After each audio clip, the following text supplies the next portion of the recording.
Oi, maternal, tudo bem, meus amores? Que bom que vocês estão bem. Deixa eu falar uma coisa, vocês sabem como tá o nosso tempo hoje? Ele está nublado, tá cheio de nuvens no nosso céu. Vocês já viram? Dá uma olhadinha. Cheio de nuvens, né? Agora vamos cantar nossa musiquinha?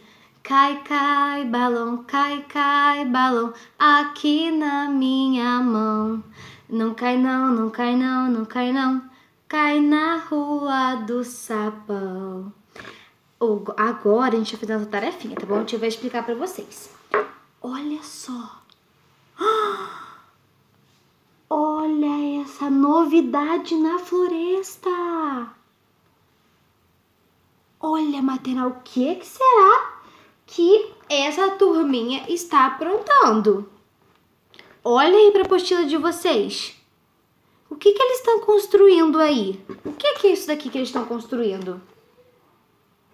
Ah, isso mesmo, é uma escola dos bichinhos no meio da floresta. Que legal! Porque os bichinhos também estudam, não é mesmo?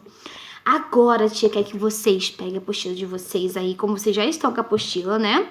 Vocês vão circular ou vão colar um papelzinho na coruja e no baú, tá bom?